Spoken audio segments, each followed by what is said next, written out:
porque imagínate, es que le tienen que tocar. Padre eterno, te damos una vez más gracias porque nos permites reunirnos en esta noche, Dios del cielo, eh, para escuchar a tus pies, Señor, la palabra, lo que tienes para enseñarnos hoy, Rey de la Gloria. Como siempre, Señor, hoy nos declaramos en dependencia absoluta de tu Santo Espíritu para que sea Él quien nos instruya, nos revele, nos guíe en todo este tema que vamos a estar desarrollando en esta noche. Bendecimos, exaltamos tu nombre, Rey de Gloria. Damos gracias, Señor, por todo el grupo que ha perseverado hasta el día de hoy en esta reunión, por los que aún faltan en esta noche, Rey Eterno, Señor, y oramos para que el grupo se siga creciendo, Padre Eterno, y muchos más, Señor, día tras día estén preparados para ese glorioso día de tu regreso. Te damos gracias, Rey Eterno, en el nombre de Jesús. Amén, amén, amén. Amén. Jaime, bienvenido también en esta noche. Hay dos dobles Jaime. Estás duplicado, Jaime. Tienes dos Jaimes. Te clonaron. Ok, bueno, antes de ir a que nuestro tema de Apocalipsis, entonces, como yo vivo ahí actualizándome en las noticias y lo último que sucedió después de lo que comenté, creo que fue la semana pasada, acerca del disgusto de Trump con el Con primer ministro de Netanya. Israel, con Netanyahu, pues por todo el tema que le dijo que estaba loco y todo eso, y aparte de eso le dijo que si no fuera por él, Israel no existiría, bueno, mejor dicho, le dijo de todo, ¿no? Pero en esta semana, como saben que ellos estaban en Estados Unidos con Irán ahí en conversaciones, a ver si lograban un acuerdo. Y bueno, parece que lograron un acuerdo que tiene un plazo de 90 días, tengo entendido, creo que son 90 o 60 días, algo así, para firmar otra parte del acuerdo. Pero es un acuerdo donde definitivamente se deja ver el distanciamiento de Estados Unidos de Israel. Eh, Tanto que en Israel, o sea, ya como tal el pueblo, ¿no? Pues los ciudadanos, muchos, estaban protestando por el acuerdo que hizo Trump ¿con qué? Con Irán, ¿no?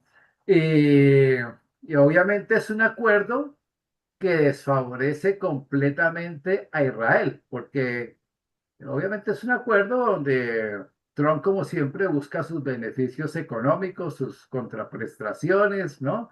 Todo eso.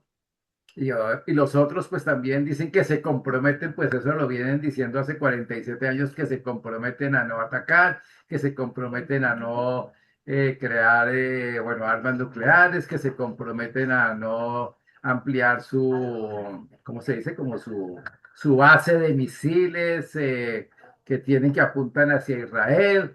Y ellos siempre dicen que se comprometen, pero lo cierto es que nunca lo han cumplido, ¿no? Entonces yo pienso que eso igual, además a la luz de la palabra, pues uno deja ver que otra vez Irán al final del tiempo, pues se va a levantar en contra de Israel. No lo van a cumplir, sencillamente eso no va a terminar ahí. Pero el tema es que a raíz del acuerdo, que, que ya ese, digamos, ese preacuerdo que firmaron con Irán, pues muchas naciones que obviamente son anti-Israel abiertamente, como Turquía, Siria, Irak, eh, Qatar, bueno, todos esos países que rodean, Líbano, Jordania, Egipto, sí, todos están celebrando el acuerdo, pero realmente lo que hay detrás y la celebración de ellos no es el hecho de que hagan un acuerdo de paz entre Estados Unidos y eso, sino porque dejaron afuera a Israel y lo que ellos están viendo es que la condición que pusieron precisamente Irán con Estados Unidos es que Israel no puede seguir atacando el sur del Líbano, no puede ampliarse, pues, no puede defenderse de las cosas de los eventos que se dan en Cisjordania, Franja de Cisjordania, en la Franja de Gaza, bueno, una cantidad de condiciones que obviamente Trump le dijo a quién, a Netanyahu, que no podía atacar más a Hezbollah ni a Gaza, sino que tenía ya que cesar con tanto ataque. Y entonces, pues Netanyahu dijo, pues qué pena, pero nosotros tenemos que defendernos porque ellos llevan desde que llegamos aquí en el 48, desde el 48 nos están disparando sin parar y no han parado y seguirán haciéndolo. Entonces nosotros seguiremos. Entonces Trump eh, dijo que no seguía apoyando a Israel si Israel volvía a atacar y todo eso. Entonces eso lo que deja ver es que ellos celebran, ¿por qué? Porque ellos lo que más buscan es que haya un distanciamiento entre el gran aliado de Israel, que entre comillas Estados Unidos, que lo ha apoyado siempre, pero si se distancia, pues obviamente, digamos que ellos ven que Israel va a quedar como en un sentido vulnerable, ¿no? Y si queda vulnerable, pues para ellos excelente, porque es la oportunidad que han estado buscando para atacar a Israel. Y preciso, lo que yo comenté la semana pasada de este ministro del Interior de Turquía que dijo que no, que ellos tenían que recuperar a Jerusalén, como en los tiempos de hace de 1500, 1700, 1800, el tiempo del Imperio Otomano, ¿no? Que tenían que recuperar a Jerusalén como la ciudad sagrada que les faltaba a ellos de todas las que han recuperado ya, pero que solo les hacía falta Jerusalén y que iban por Jerusalén. Entonces, ¿qué pasa? Se le abre el camino a quién? A Turquía y a esa alianza Siria, Irán, eh, bueno, Turquía, Rusia, todo ese grupo de naciones que habla la escritura ¿en qué? En Ezequiel, donde habla Ezequiel 37, 38, donde habla de Gog y Magog. Entonces, uno ve cómo definitivamente el escenario solito se está dando y se está apresurando de una manera increíble, ¿no? ¿Para qué? Eh, para atacar a Israel en su momento, ¿no? Esas digamos que son de las noticias en cuanto a la parte política que se está dando. Y sí, definitivamente una vez Estados Unidos se haga a un lado de Israel, pues el resto de naciones, y no solo de las naciones de ahí del Medio Oriente y eso, sino muchas otras naciones van a tener como vía libre para decir no queremos saber nada ni apoyar nada con Israel, y ya algunos lo están diciendo, ¿no? Que le están dando la espalda. El cumplimiento profético de que Israel debe quedar solo, ¿no? Israel debe quedar solo al fin de los tiempos, ¿no? Pues ya estamos en ese tiempo, entonces debe quedar definitivamente solo. Es un proceso, obviamente, que todavía tiene que seguir madurando, pero que va muy rápido, definitivamente. Eso por un lado. Por el otro lado, también la noticia, no sé si lo mencioné la semana pasada, es que a veces son tantas cosas que se me, se me cruzan. El asunto de Elon Musk, que está apresurando el desarrollo, bueno, ya lo tiene desarrollado, de hecho ya lo están implantando, ¿no? Eh, Él tiene una empresa, entre todas sus empresas, hay una que se llama Neurolink, ¿no? Y Neurolink es una empresa que se dedicó a desarrollar un microchip para implantarlo en el cerebro y ahí pues estar toda la parte, digamos, más bien como de salud en este momento, todo lo que tiene que ver con la salud de la persona. Y dice que con eso pretende alargar la vida de las personas y detectar cosas de enfermedades y hay una serie de diagnósticos y hacerle seguimiento médico a las personas, bueno, y otra cantidad de cosas. Esa empresa es Neurolink. En respuesta también que China también ya desarrolló un microchip que entre otras dice que ya lo van a comercializar. Y pues todo va encajando indudablemente eh, ¿a qué? Al cumplimiento de Apocalipsis 13, ¿no? La marca en la mano y y en la frente, que no tiene que ser otra cosa que un dispositivo electrónico, ¿no? No sabes si sea un microchip o un nanochip, como dicen ahora, ¿no? Que es algo todavía más pequeñito, eh, pero que va a estar ahí, va a estar ahí, ¿qué? Plantado ahorita en el cerebro y ya hay personas que se lo están colocando, ¿no? O sea, eso ya se puede meter por Google y verificar y preguntar, todo eso. Ya no es un secreto. Pero escuché otra noticia, como yo estoy ahí en este medio, otra noticia de Elon Musk, y eso me pareció, pues, digamos, muy interesante con el tema de las comunicaciones. Y ya hicieron la prueba con esta aerolínea, ¿cómo es que se llama? Qatar Airways, Qatar Airways o Airlines, no sé, una de esas compañías gigantescas de Medio Oriente, creo que es Qatar, ¿no? Eh, y entonces colocaron una tecnología de Starlink, que es la otra empresa que él tiene, que es la que tiene y da internet a través de satélites, ¿no? Para que llegue a los campos, a zonas alejadas, todo eso puede llegar el internet. El asunto es que ya lo mostraron en vivo, eso sí lo vi yo, lo mostraron en vivo, y iban unos de estos árabes ahí montados ahí en su avión, todo eso, y se conectaron a internet en pleno vuelo en sus computadores. Ahí empezaron a hablar directamente con Elon Musk, sí, a través de Starlink. ¿Qué significa eso? Que pronto estaremos todos en un vuelo con el computador trabajando y tendremos internet sin ningún problema también en los vuelos, ¿no? Y también en la parte marítima, ¿no? Porque muchas veces el problema marítimo es el internet también por lo que está, pues, bueno, allá en medio del mar y todo eso, pero como el internet es satelital, puede cubrir cualquier punto de la Tierra, ¿no? Y aún en los aviones. Entonces eso habla mucho de cuán rápido, es que lo que yo les decía, antes escuchábamos una noticia cada 10, cada 20 años, después cada 2 años, cada año, ahora no es cada año ni cada, sino ahora es cada día, prácticamente, cada día estamos escuchando cómo se aceleran las cosas, ¿no? Cómo todo se va preparando. Y ese tema del Internet es muy importante porque obviamente, primero, pues, muy bueno porque para la extensión del Evangelio, súper, ¿no? Para llegar a sitios absolutamente remotos, eso es excelente, ¿no? Que llegue el Internet a todos esos lugares.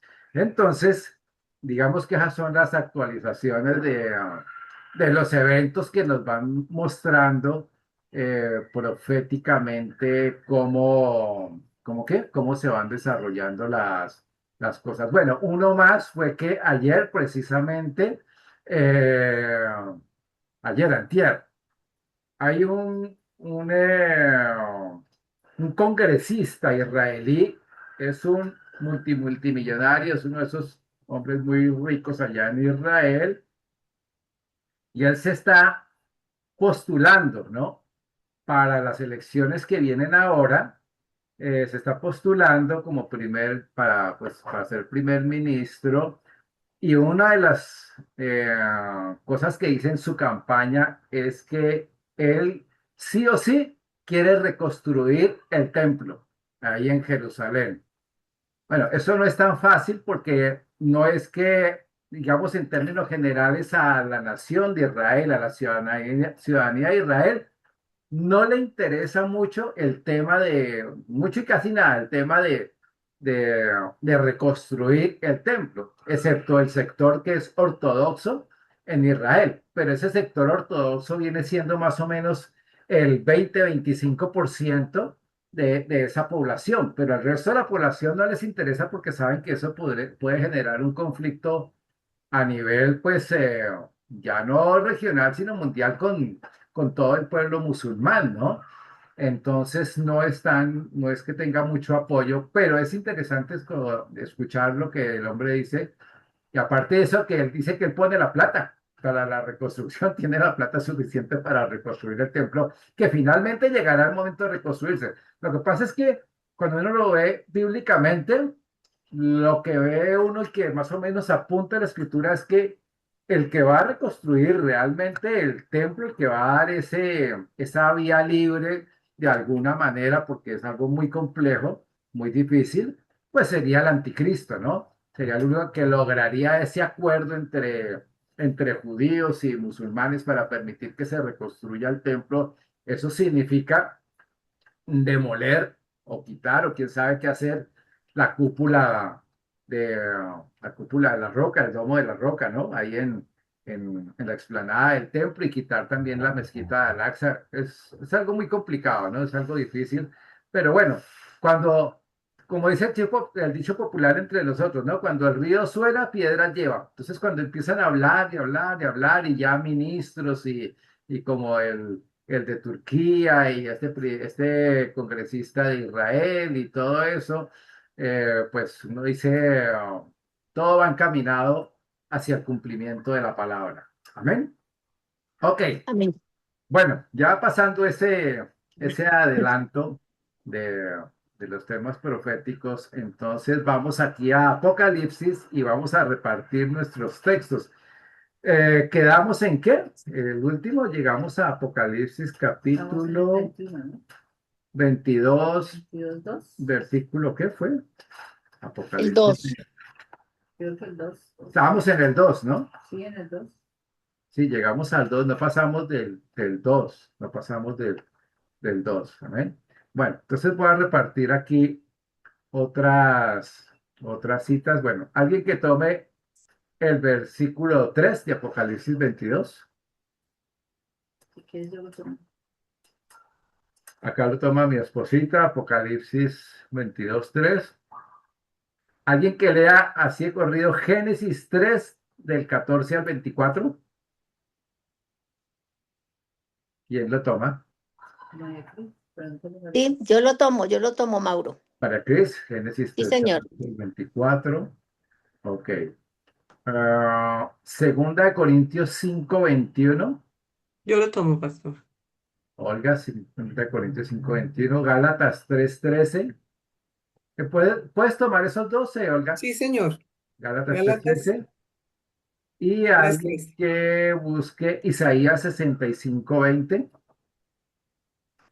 Pues si quieres, yo lo tomo. ¿Alguien más? Bueno, por acá mi esposa dice que lo toma ella. Isaías 65:20. Listo. Entonces vamos con Apocalipsis 22:3.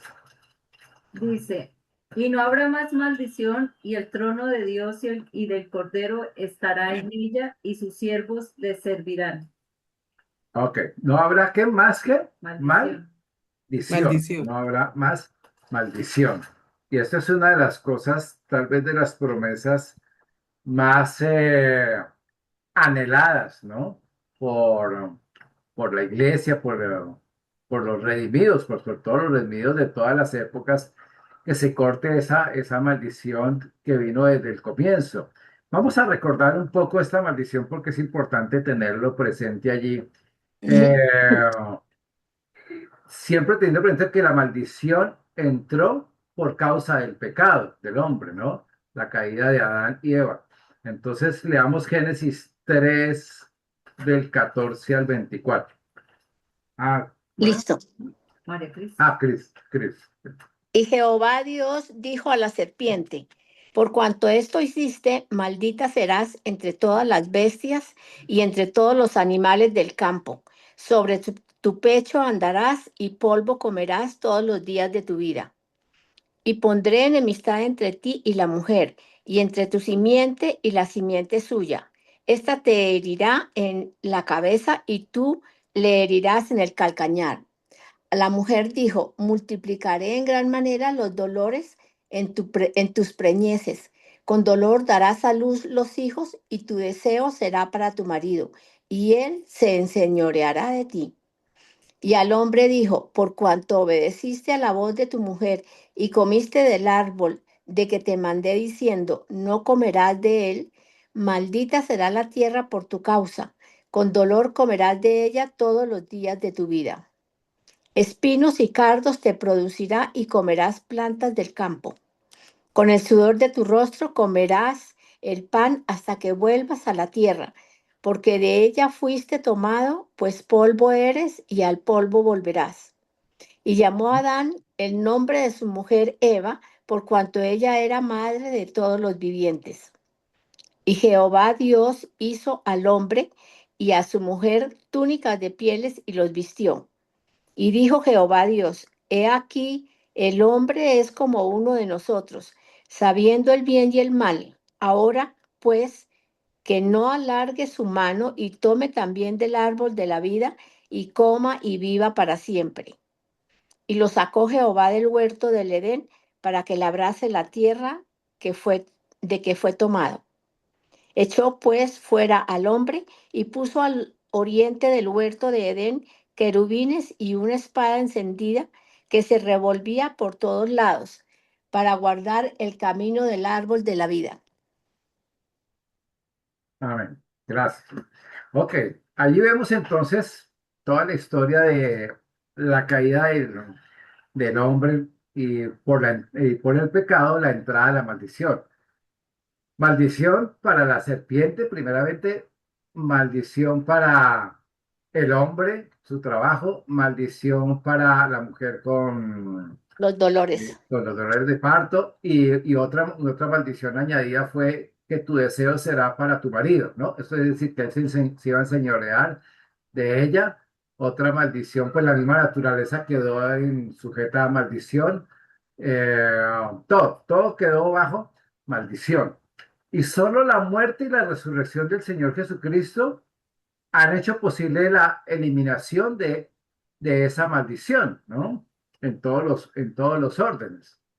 Por poner un ejemplo, una de las maldiciones que desapareció, y obviamente la disfrutamos, y si algún cristiano no la entiende, tiene que entender cuál es el nuevo orden del Señor, es que Dios, por ejemplo, ahora, sí, Dios tiene un orden en la familia. El hombre es la cabeza, la mujer es la ayuda idónea, sí, pero ya el deseo de la mujer no es para su marido en el sentido de que él se iba a enseñorear de ella.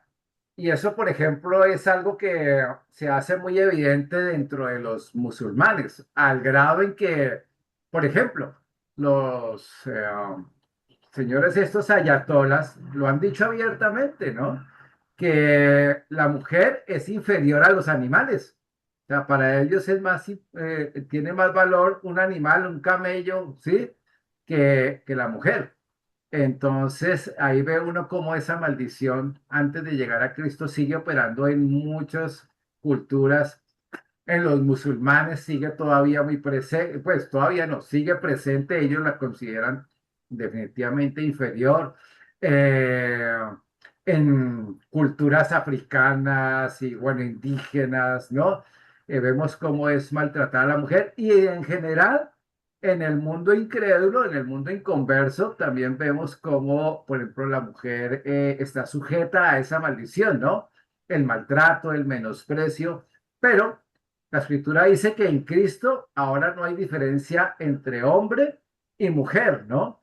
Y es muy claro, Efesios capítulo 5, por ejemplo, donde deja ver que al contrario, el hombre tiene que darle ese lugar que le correspondía a la mujer que tenía antes de la caída, ¿no? Que tenía antes de la caída del pecado y obviamente tiene ahora que tratarlas como qué, como vaso más frágil. Frágil. Por mencionar una de las maldiciones que quedaron cortadas, ¿no? Con la venida del Señor. De hecho, algo que era permitido, pero no era la voluntad perfecta de Dios, ni mucho menos, era que tuvieran varias esposas. Ahí vemos el caso de David, Salomón, ¿sí? Eh, por ejemplo, Jacob, dos esposas, dos concubinas, y así muchos otros, ¿no? Entonces, pero en Cristo no, en Cristo es la pareja uno solo y ya, pare de contar, ¿no? No hay lugar para más porque eh, ya esa maldición fue totalmente cortada. Pero igualmente la naturaleza, ¿no?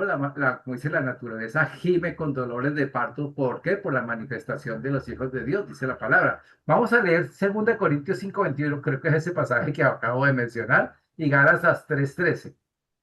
El que no conoció pecado, por nosotros lo hizo pecado, para que nosotros fuésemos hechos justicia de Dios en él. Gálatas Dice, Cristo nos redimió de la maldición de la ley, hecho por nosotros maldición, porque está escrito, maldito todo el que es colgado en un madero. Ujú. Entonces allí vemos, ¿no? Que fue la muerte y la resurrección de Cristo la que permitió que Él se apropiara ¿de qué? Ujú. De toda la maldición que cayó en el Edén, allí en Génesis, ¿no? Sobre la creación.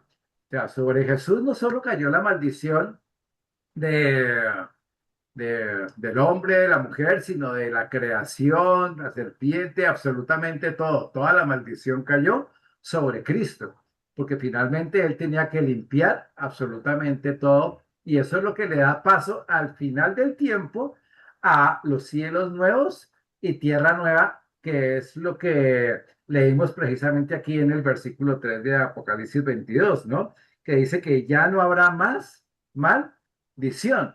Entonces, no hay posibilidad en la eternidad, no va a haber posibilidad de que haya otra rebelión celestial, haya un segundo lucero, ¿no? Una segunda rebelión de ángeles, no.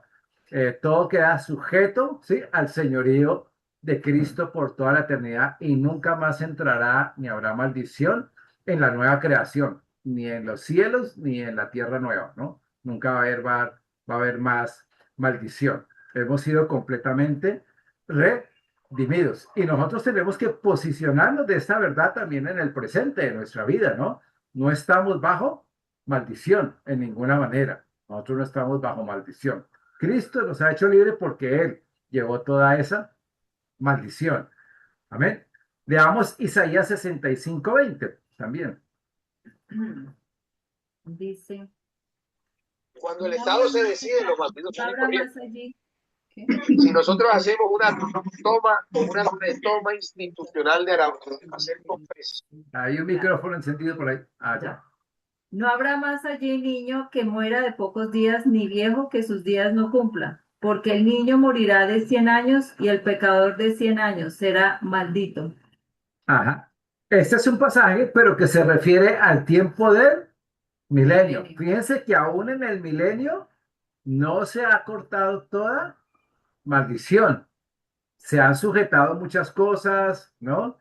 El milenio va a ser algo extraordinario, pero dice que el pecador también será maldito, ¿no? Entonces habrá muerte, habrá también un grado de maldición y de hecho, pues eso va a acompañar hasta final del milenio porque mucha gente no será convertida y serán aquellos que precisamente el diablo cuando sea soltado va a salir a engañarlos para su última rebelión en ese momento, ¿no? En contra de Cristo.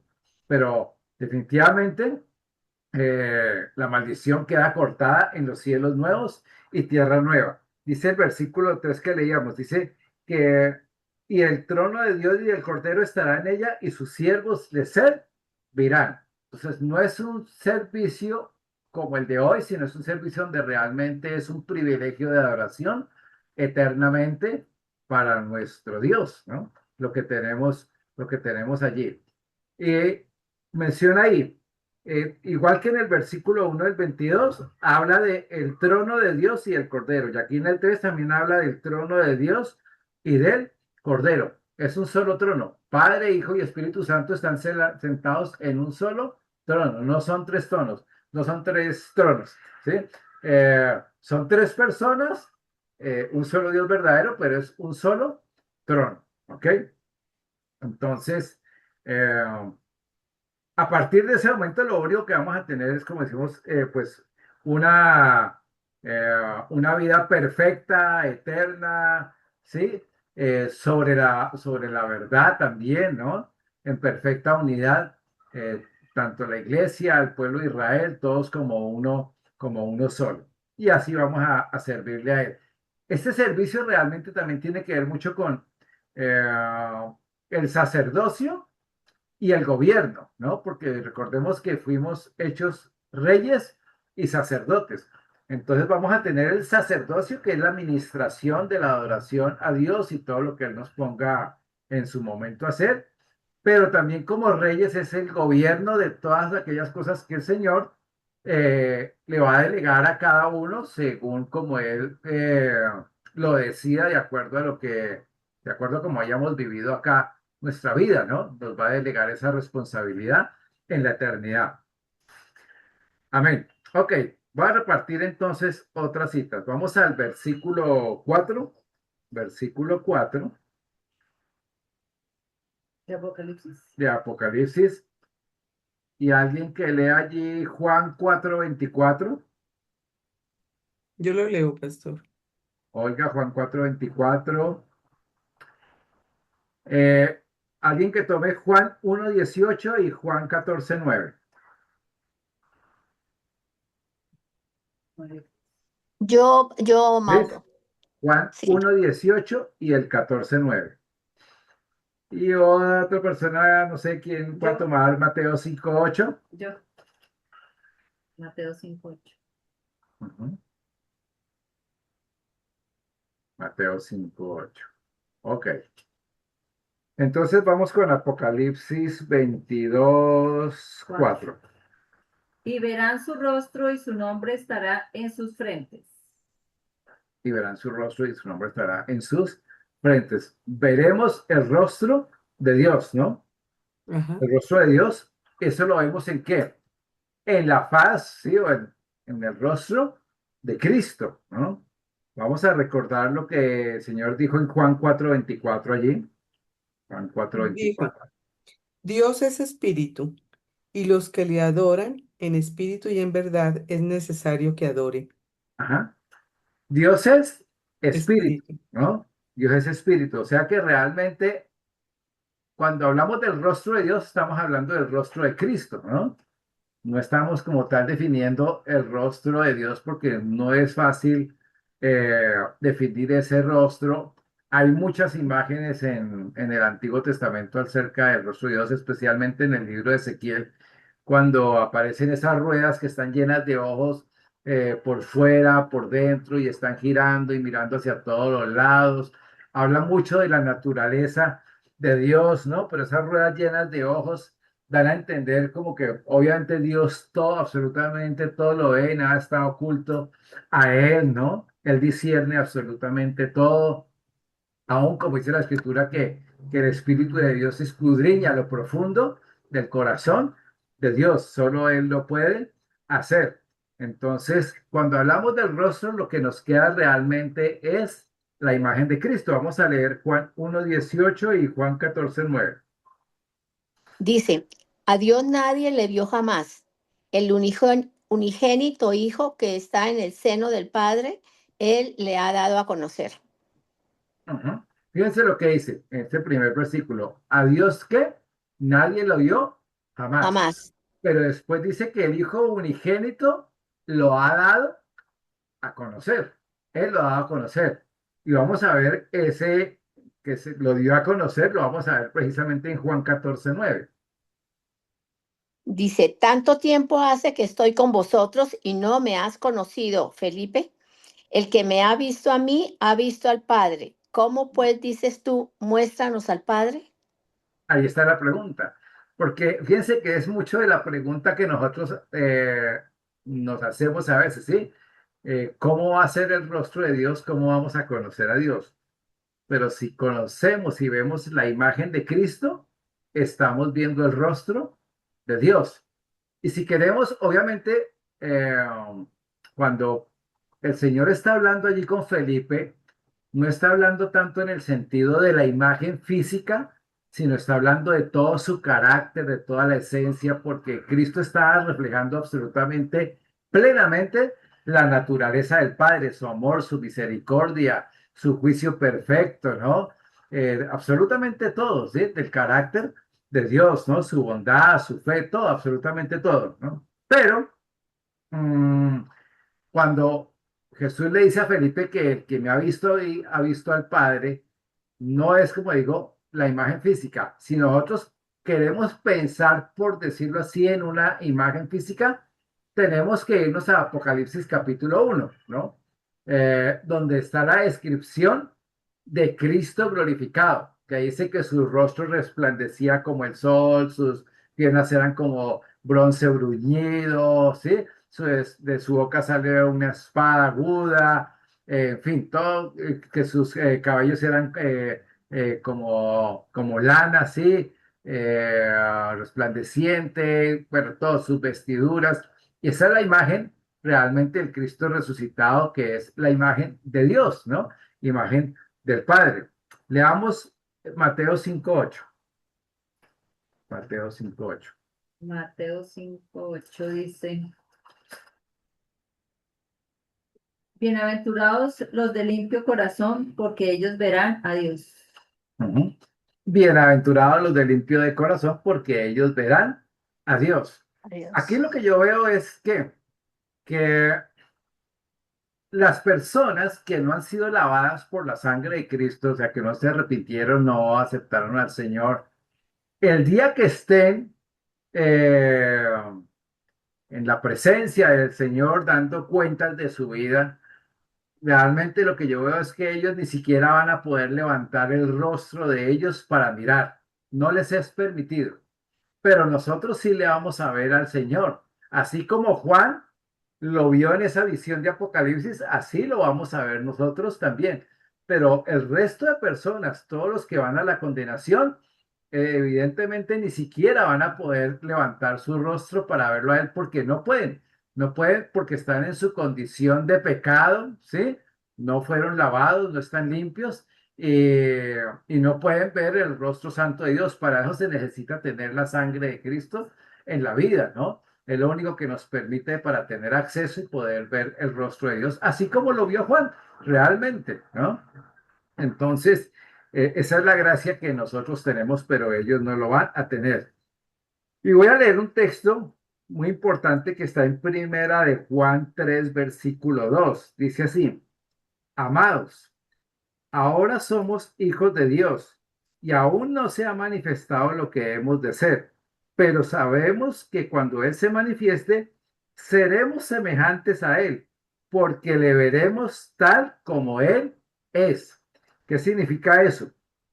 Que en la manifestación de Cristo, cuando Él se manifieste, cuando Él venga por nosotros y seamos resucitados, vamos a recuperar esa imagen también en un sentido inicial con la que fue creado el hombre allí en Edén. Hagamos al hombre a nuestra imagen y semejanza, ¿no? Pero aún va a ser mucho mejor, porque dice seremos semejantes a Él, porque le veremos tal como Él es. Es decir, indudablemente lo que nos está dejando ver esta escritura, que no es sencilla, esta de Primera de Juan 3:2, es que la imagen de Cristo va a ser plasmada en cada uno de nosotros, porque dice porque le veremos como Él, porque seremos semejantes a Él, porque le veremos como Él es. O sea, el hecho de verlo a Él implica que nosotros vamos a también a tener esa imagen en nuestras vidas, ¿no? Eh, y es en un sentido, por decirlo así, razonable. ¿Por qué? Porque la iglesia, ¿sí? Los redimidos son el cuerpo de Cristo, son el cuerpo de Cristo. Entonces, obviamente es una unidad con Cristo que es la cabeza, ¿no? Es una unidad, no somos un cuerpo separado de Él, sino que somos uno solo con Cristo. Amén. Ok. Eh, Amén. allí hasta esa parte, ¿no? Donde vemos que la misma esencia de Dios está en Cristo y es lo que mejor podemos entender como el rostro de Dios. Pero agrega algo más el versículo de Apocalipsis 22, 4 allí. Y es que dice que también su nombre estará en sus frentes, ¿no? Su nombre. Entonces, eh, las personas que van a pasar por la tribulación y que van a recibir la marca de la bestia, pues no es otra cosa que una identificación con lo que ellos han decidido seguir, que es al anticristo.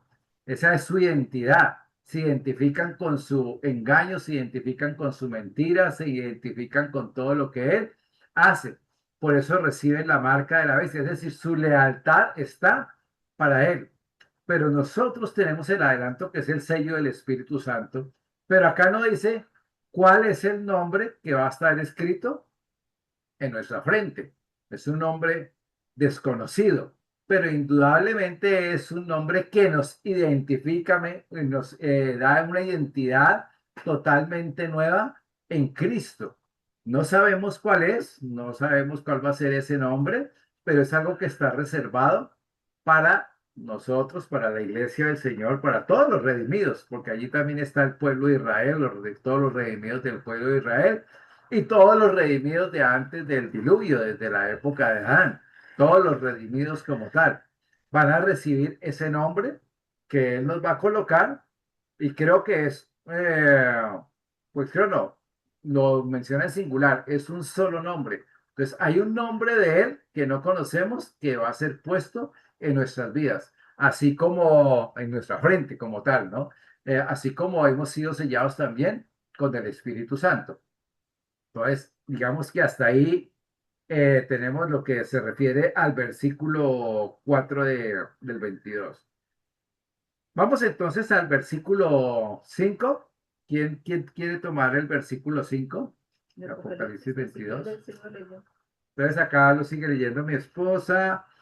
Aquí, Zacarías 14, versículos 6 y 7. Yo lo tomo, pastor. Zacarías 14, 6 y 7. Olga.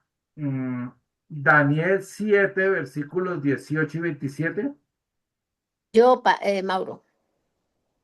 Cris, Daniel 7, 18, 27. Y alguien que me tome Hebreos 2 del 5 al 10. Si quieres, yo lo tomo. ¿Hebreos qué? Oigan, Hebreos 2 del 5 al 10. Ok, Ok. entonces leamos Apocalipsis 22, 5. 22, 5.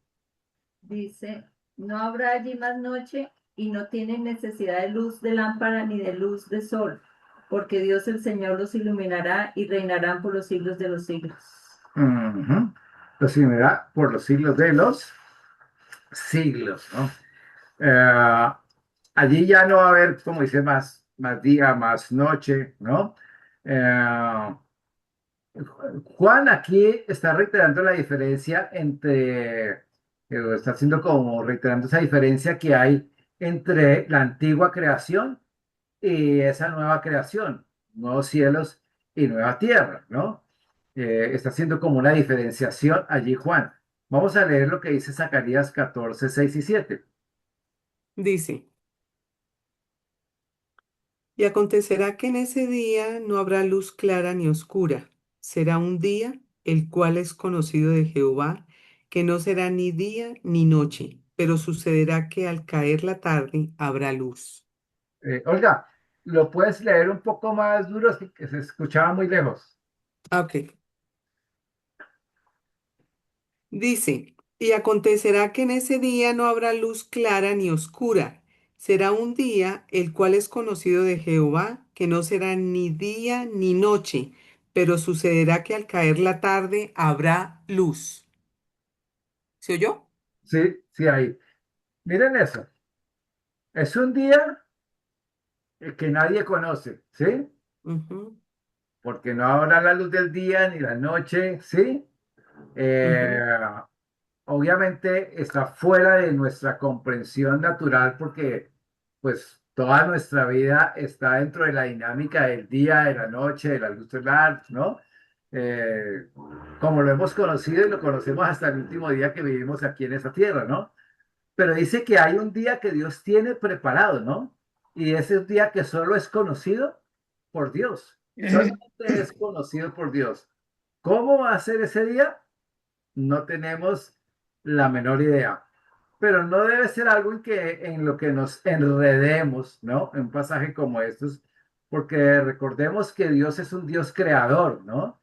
Y Él de la nada hace cosas absolutamente nuevas, ¿no? Así como creó este mundo de la nada, pues de la nada va a ser un día que es totalmente desconocido para nosotros. Total que lo único que nos queda es pacientemente esperar a que llegue ese día, ¿no? Llegará ese día y conoceremos ese día que Dios ha preparado para todos los redimidos, para todos nosotros, ¿ok?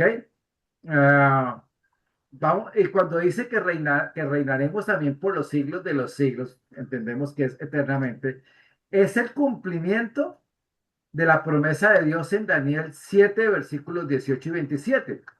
Vamos a ver, Daniel 7 18 27. Que dice, después recibirán el reino los santos del Altísimo y poseerán el reino hasta el siglo, eternamente y para siempre. Ujú, Entonces tuve deseo de saber la verdad acerca de la cuarta bestia, que era tan diferente de todas las otras, espantosa en gran manera, que tenía dientes de hierro y uñas de bronce, que devoraba y desmenuzaba, y las obras hollaba con sus pies.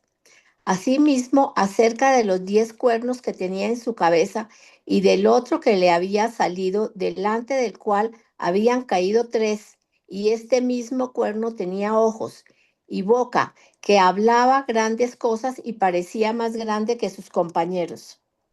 Y veía yo que este cuerno hacía guerra contra los santos y los vencía, hasta que vino el anciano de días y se dio el juicio a los santos del Altísimo.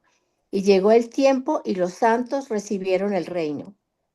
Dijo ujú, así, la cuarta bestia será un cuarto reino en la tierra, el cual será diferente de todos los otros reinos y a toda la tierra devorará, trillará y despedazará.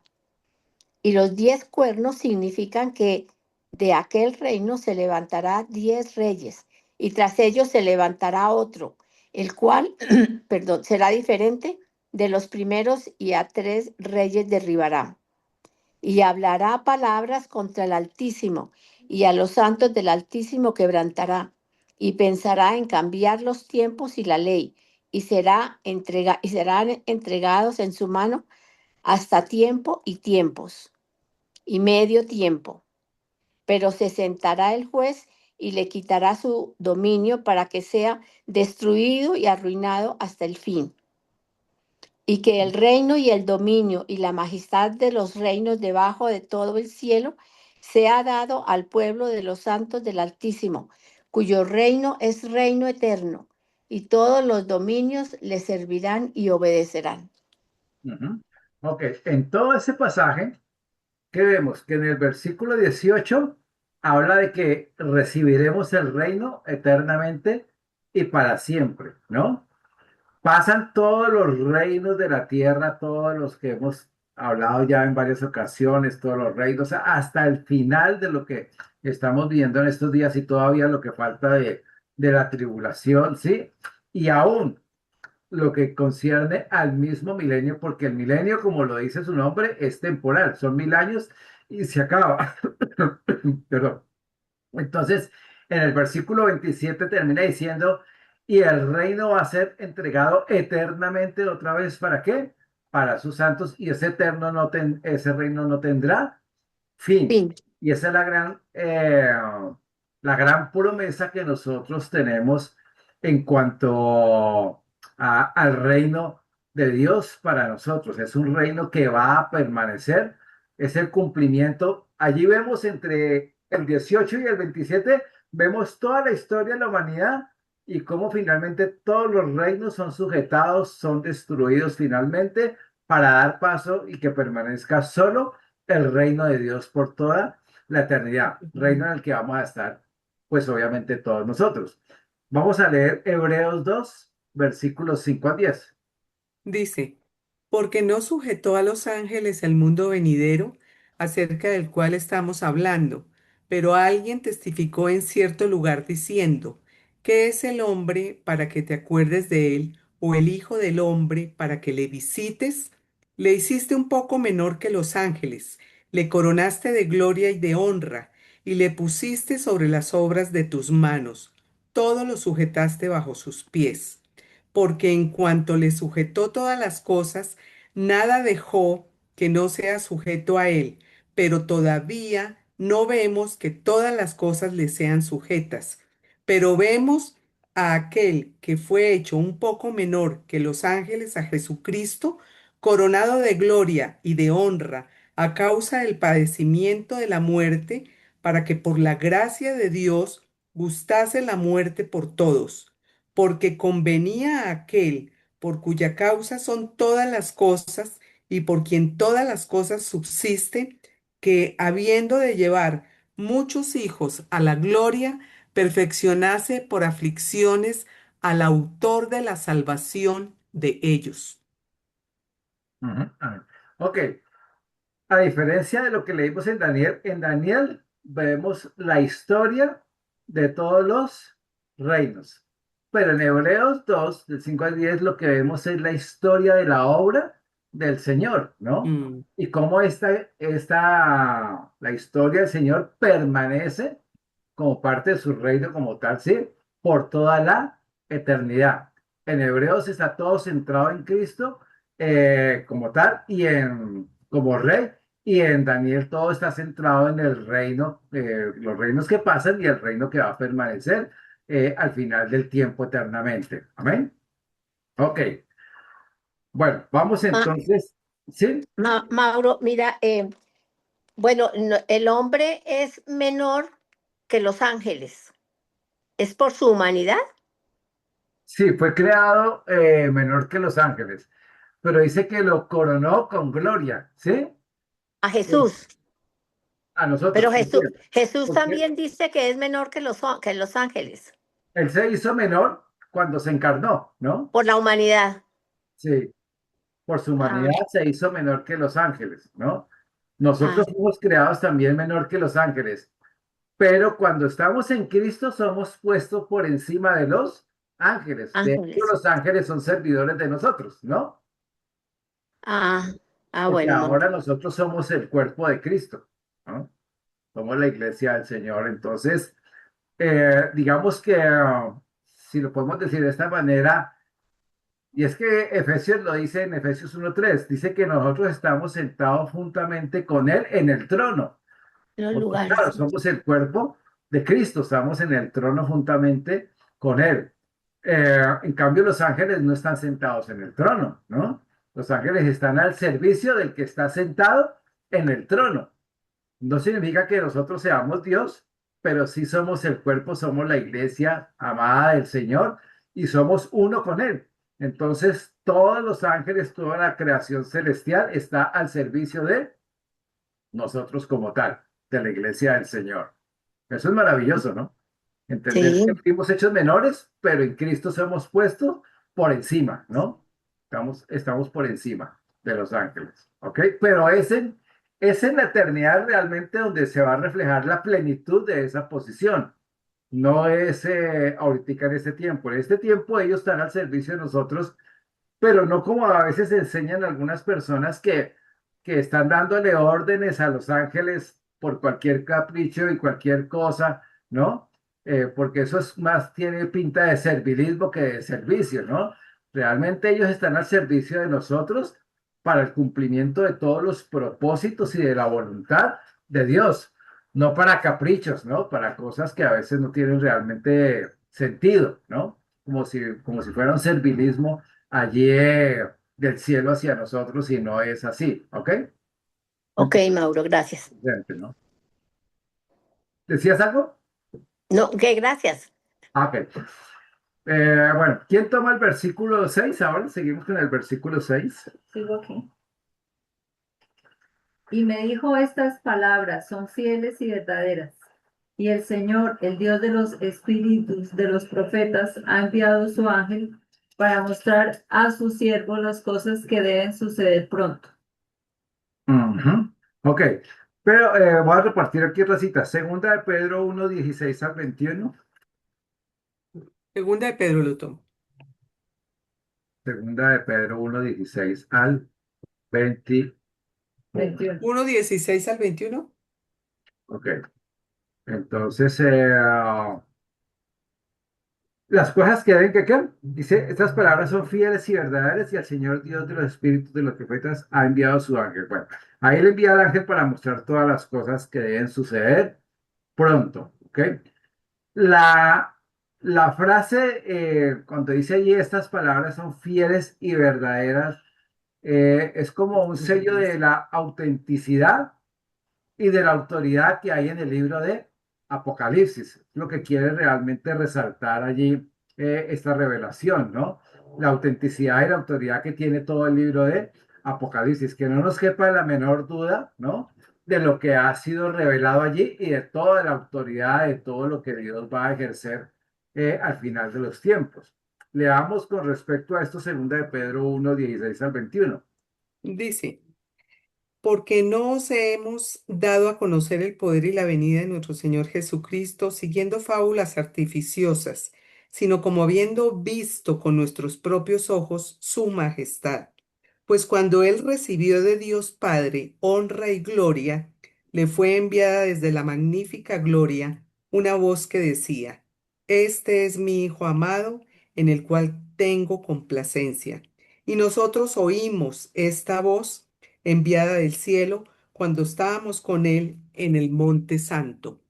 Tenemos también la palabra profética más segura, a la cual hacéis bien en estar atentos como a una antorcha que alumbra en lugar oscuro hasta que el día esclarezca y el lucero de la mañana salga en vuestros corazones, entendiendo primero esto, que ninguna profecía de la Escritura es de interpretación privada, porque nunca la profecía fue traída por voluntad humana, sino que los santos hombres de Dios hablaron siendo inspirados por el Espíritu Santo. Uy, qué Ah, belleza. gracias.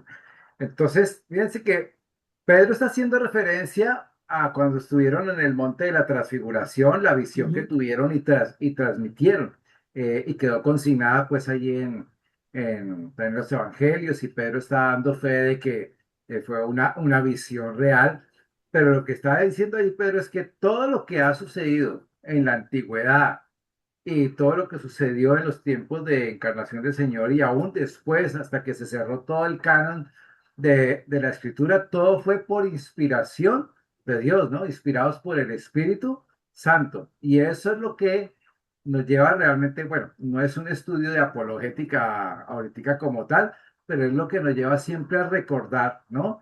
La fidelidad, la autenticidad de toda la palabra profética, ¿no?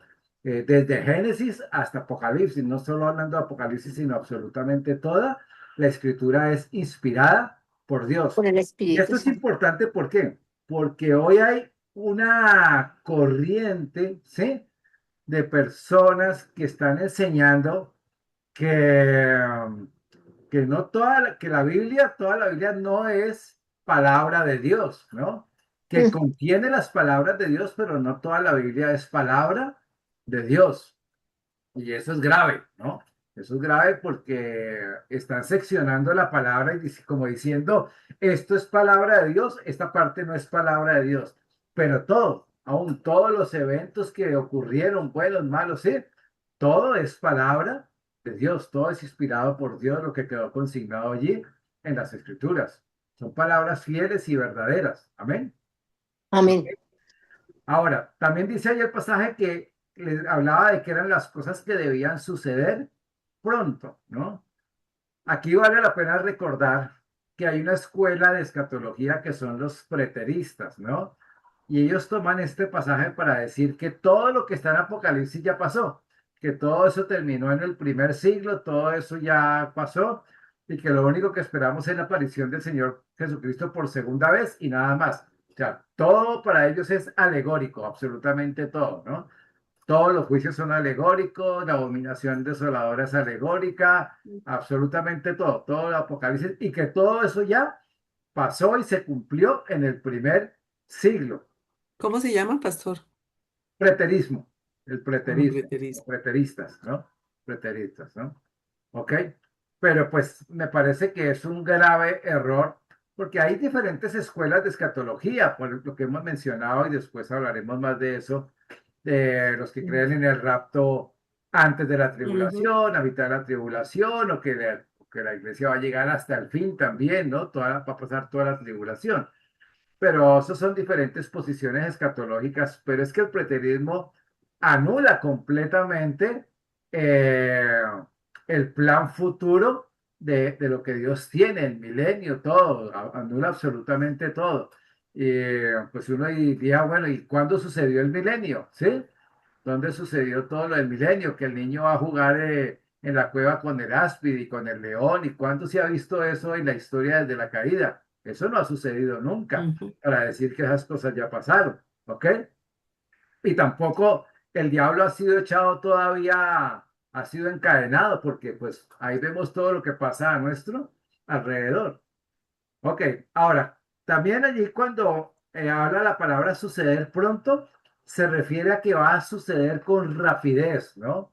Todo va a suceder con rapidez. Esta misma palabra eh, aparece enseguida en el versículo 7. Voy a repartir allí. eh, ¿Quién toma el versículo 7 de Apocalipsis 22? Apocalipsis 22, ¿qué? 6. 22, 7. Pues sigo yo en Bueno, acá sigue mi esposita leyendo Apocalipsis 22, 20. Yo lo tomo si quieres. Olga, 22:20. Juan 20, versículos 5 al 7. Yo, Mauro. Cris, Juan 20, versículos 5 al 7. Ok, bueno, hasta allí para ahorita seguimos con el otro. Leamos entonces, este versículo es extraordinario, ¿no? el 27. El 7, sí. He aquí vengo pronto. Bienaventurado el que guarda las palabras de la profecía de este libro. Ujú. Este ha sido una de las declaraciones que a muchos se los pone a pensar, ¿no? Porque dicen, no, el Señor dice que viene pronto y nada que viene, Y todo ¿sí? lo que el tiempo que ha pasado. Y ha pasado 2000 años No ha ¿qué? venido. No ha venido el Señor. Aquí vengo pronto, ¿no? Bueno, el texto original, ¿sí? Como leímos antes, el pronto también del versículo 6 es, realmente el texto es, estoy viniendo rápidamente. Originalmente es así, estoy viniendo rápidamente, ¿no? No es el anuncio del arrebatamiento, cuidado, ojo. Acá se refiere es a la segunda venida, ¿no? Cuando Él venga en gloria. Estoy viniendo rápidamente, la segunda venida en gloria, ¿sí? Eh, y obviamente son las mismas palabras, leamos a Apocalipsis 22:20, 22:20.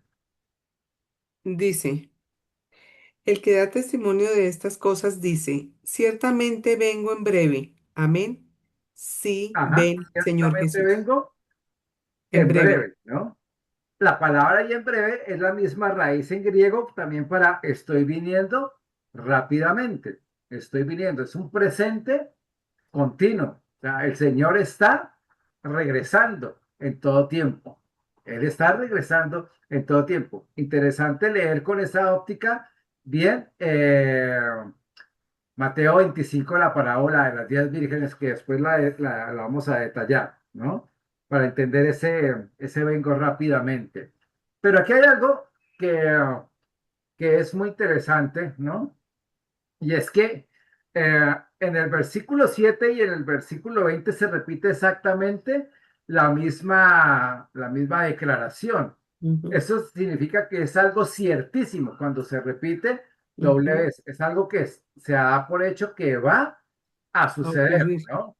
Ahora, ¿cómo entendemos el hecho del regreso del Señor? Y atención a esto porque hay una revelación muy interesante en Juan 20, versículos 5 al 7 que pareciera no tener nada que ver, pero tiene mucho que ver precisamente con estas declaraciones de Apocalipsis. Vamos a leer Juan 20, versículos 5 al 7. Juan 20, versículos, lo tiene María Cris, ¿sí? Sí, dice Mauro. Porque es una declaración extraordinaria. Y bajándose a mirar, vio los lienzos puestos allí, pero no entró. Luego llegó Simón Pedro tras él y entró en el sepulcro y vio los lienzos puestos allí. Y el sudario que había estado sobre la cabeza de Jesús, no, no puesto con los lienzos, sino enrollado en un lugar aparte. Ajá.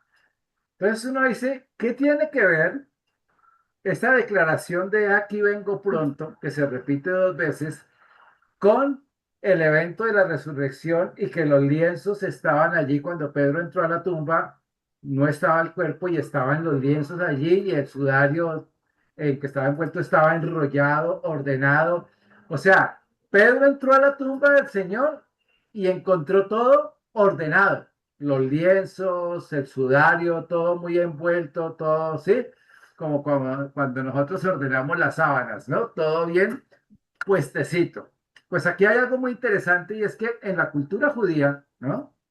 En la cultura judía, eh, cuando venía un forastero o un visitante a una casa, ¿no? Podían ocurrir dos cosas, ¿no? Puede ser un forastero frecuente o no necesariamente frecuente, pero como todo forastero que se hospedaba y quedaba allí, en la mesa, ¿sí? Los manteles o que utilizaban en esa época o aún en los lechos que utilizaban donde se acostaban las cobijas, pues como las entendemos hoy, que usaban en aquel tiempo para dormir. Cuando venía este forastero, ¿sí? Y ya llegaba el momento en que iba a seguir su camino y se iba, había la costumbre de que si él dejaba todo ordenado, era una forma de decir, voy a volver, ¿sí? O sea, dejo la mesa y más era realmente en la mesa donde estaban comiendo, ¿sí? Como decir la servilleta o ese mantel que usaban para limpiarse la boca, y lo dejaban doblado cuando se estaban despidiendo y era una forma de decir en la cultura judía, yo voy a volver. Cuando lo dejaban así como desordenado, era seguramente voy a seguir mi camino, no regresaré. Entonces, esto estaba muy presente en la cultura judía. Cuando Pedro entra al sepulcro y ve todo ordenado, lo que él tiene es la imagen de qué? De alguien que ha dicho, volveré, ¿sí? Volveré con toda seguridad. Entonces, de ahí las palabras, ¿no? Que dice enseguida, bienaventurado el que guarda las palabras de la profecía de este libro. La persona decía con con su atención que dejaba todo ordenado, estaba diciendo volveré, pero el dueño de casa no sabía en qué momento iba a regresar, solo sabía que iba a regresar y estaría preparado para que regresara. Como ustedes recuerdan el pasaje de la tsunamita, ¿no? Cuando Eliseo pasaba por la casa de la tsunamita, le tenía ordenado allí escritorio, lámpara, mesa, silla y la cama en que él se acostaba. Y él seguía su camino y cuando él volvía, encontraba otra vez todo ordenado, encontraba todo desordenado, porque él con frecuencia regresaba y pasaba por la casa de la tsunamita. Entonces aquí para nosotros es un poco extraño esa figura, pero no para ellos en su cultura. Y por eso después dice allí, bienaventurado el que guarda las palabras de la profecía de este libro. Lo que está diciendo es que nosotros que nos hemos quedado, ¿sí? Al entender que los lienzos, el sudario del Señor en la tumba quedaron ordenados, es un mensaje claro del Señor que Él está regresando en cualquier momento, ¿sí? El regreso del Señor está presupuestado en cualquier momento. Él viene a recogernos a nosotros en cualquier momento.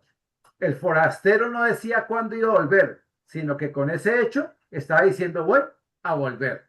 Y eso es lo que el Señor está queriendo resaltar aquí. Bienaventurado quiere decir doblemente feliz, pero este bienaventurado se repite 7 veces también en el libro de Apocalipsis, lo cual indica que es algo perfecto, ¿sí? Es algo perfecto, algo de parte de Dios, el regreso de Él, ¿no?